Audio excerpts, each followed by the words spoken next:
Olá, me chamo Kelly Ribeiro, sou aluna do programa de pós-graduação de Ciência e Tecnologia dos Alimentos e vim falar um pouco sobre a patulina.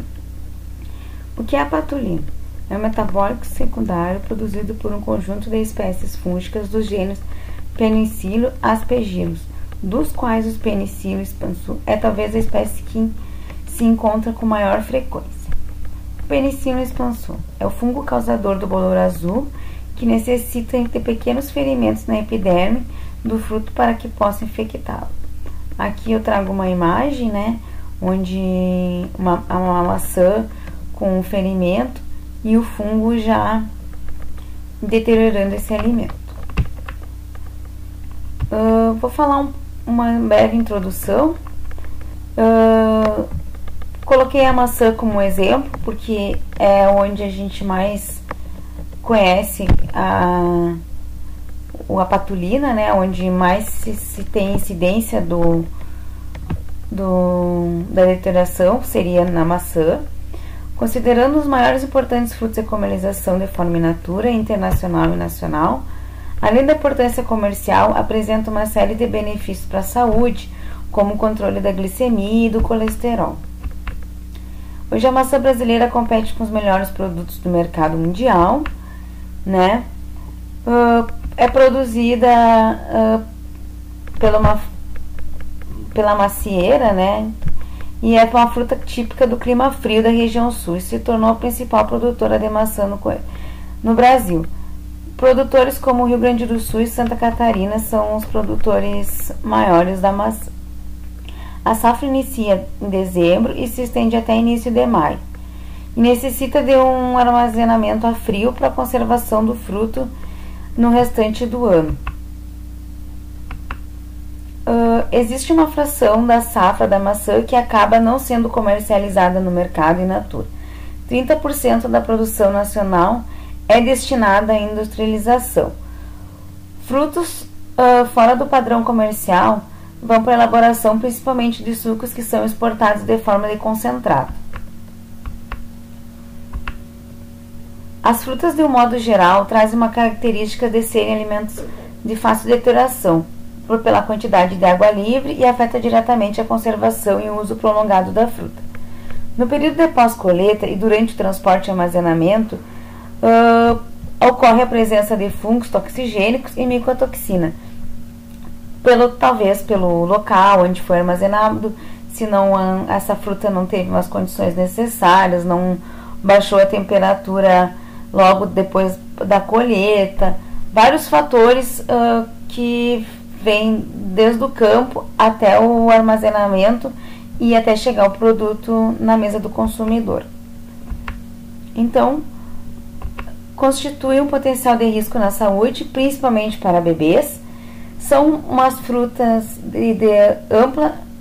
amplamente consumidas, A gente tem vários produtos que são produtos que tem a maçã, onde pode produzir fungos e as micotoxinas.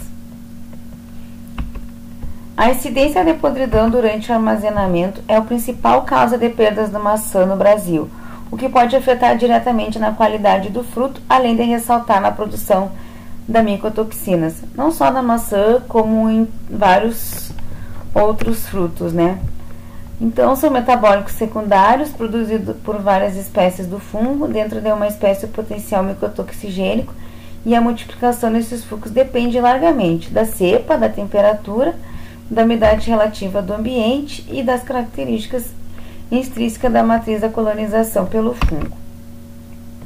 A ausência de fungo no alimento não garante a ausência de micotoxina. Então, mesmo que se a gente tiver numa caixa um fruto levemente estragado, não quer dizer que a caixa inteira não está deteriorada. Compreendidos dentro de um grupo dos contaminantes mais importantes em alimentos devido ao impacto negativo sobre a saúde pública, segurança alimentar e economia de muitos países, pode causar uma variedade de síndromes clínicas e doenças conhecidas como micotoxicose, tanto em animais quanto homem, são termoestáveis, né, resistentes às temperaturas de até 270 graus e resiste à ação de enzimas do sistema digestivo. O estudo da micotoxina inclui a detectação de biossíntese e toxicologia aliadas ao estudo sobre a epidemiologia e controle dos fungos que a produzem e de fundamental importância para a manutenção de um abastecimento seguro dos alimentos à população. A legislação também, né, logo falo adiante, de que a gente tem várias legislações para controle da qualidade e que estão em cima, né, ligados a todas essas funções da micotoxina, por ser um fato bem importante na segurança alimentar. Os fungos e as micotoxinas são mais de 100 fungos toxigênicos, mais de 300 micotoxinas, como afla, ocras, iranolona, fumizina e a patulina, produzidos por 3 gêneros de fungos, aspergillus, penicillium e fusarium, onde acarretam vários tipos de alimentos, entre cereais e Então, a diversidade química da micotoxina já conhecida representa uma das maiores dificuldades para o desenvolvimento das técnicas analíticas. Os métodos podem apresentar limitações, altos limites de detecção, baixa recuperação e problemas relacionados à estabilidade nos resultados da análise. A maioria das frutas tem uma acidez alta, com um pH variando entre 2,5 e 5, e os fungos são capazes de tolerar essa faixa de pH, e são os principais micro-organismos tolerantes de frutas e seus subprodutos. As frutas tornam-se mais suscetíveis à invasão dos fungos durante o processo da maturação, porque o pH dos tecidos aumenta, a casca se torna mais macia e os carboidratos solúveis são formadores, e as barreiras de defesa enfraquecem. Vamos falar então um pouco da patulina. As características físicas e químicas. São resistentes a temperatura 125 graus, na faixa de pH de 3,5 a 5,5, mais estável em solução ácida e possui relativa estabilidade nos tratamentos térmicos geralmente aplicados a alimentos ácidos. São solúveis em água, etanol, acetona, acetonitrila e acetato de etilo. Aqui está a forma, né, na forma de lactona. Produzida por mais de 60 espécies de fungo e cerca de 300 gêneros do Penicillium e o Aspergillus. O Penicillium expansur é o principal produtor. Aqui uma imagem, né, do Penicillium, que é responsável por 70 a 80% da duração dos frutos e armazenagem, em especial as maçãs. Maçãs são os produtos de derivados, são a principal fonte da patulina na dieta humana, mas cerejas, pêssegos, nectares, peras, entre outros.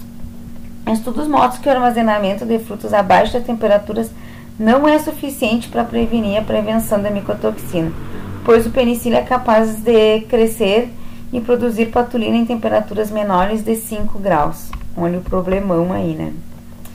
Coeficiente de difusão é a correlação à dieta entre a concentração da patulina e o tamanho das lesões. Devido à sua hidrossolubilidade, se difunde para outras partes sadias do fruto.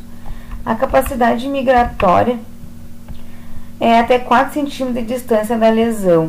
Aqui está um fungo lesionado, né? Então, portanto, a patulina pode ser detectada em frutas visivelmente sadias. O aspecto toxicológico. Desde 1941, a patulina tem sido objeto de estudos, primeiramente por sua ação como antibiótico e depois por outras propriedades tóxicas carcinogênicas. A partir disso, experimentos em animais de laboratório demonstram que a micotoxina produz diversos efeitos nocivos: mutagenicidade, teratogenicidade, carcinogenicidade, imunossupressão e intoxicações agudas, que algumas intoxicações podem levar até a morte, né? Sua atividade carcinogênica é atribuída à insaturação alfa-beta, junto com a dupla ligação, unindo a posição 4 do anel da lactona. A legislação, né, para micotoxinas varia de cada país, sendo que no nível aceitável é diferente para cada tipo de alimento. No Brasil, se para sucos de maçã e polpa, o limite aceitável é de 50 microgramas por litro. Então aqui tem as resoluções, né, do Ministério Nacional da Vigilância Sanitária, onde fala de algumas micotoxinas e os limites delas, né. Muitos países têm adotado a recomendação do Códex Alimentar, que indica que o máximo permitido é 50 microgramas por litro da patulina em sucos de maçã. Esse fato estimula países exportadores como o Brasil a pesquisar a qualidade da micotoxicologia dos seus produtos, a fim de se tornarem competitivos no mercado internacional e de favorecer alimentos mais seguros. Aqui tem uma tabela dos limites máximos tolerados para patulina em produtos de maçã estabelecidos pela União Europeia, pela Anvisa e a União Europeia e a Anvisa tem um limite, né, de 50 gramas por litro, e só para sucos de maçã, produtos sólidos de maçã, incluindo compostos de purê de maçã para crianças e outros. No caso, mais para crianças, o limite é menor. Então, os níveis máximos tolerados das micotoxinas que vêm sendo impostos pela legislação nacional e internacional aumentam a necessidade de desenvolvimento de novos métodos analíticos e a otimização daqueles que já existem, né? Os resultados não confiáveis em determinado laboratório podem acarretar problemas graves de segurança dos alimentos e, como consequência, impedindo a exportação. Determinação de micotoxinas. Antes, os procedimentos de tratação e purificação eram otimizados apenas por uma micotoxina-alvo.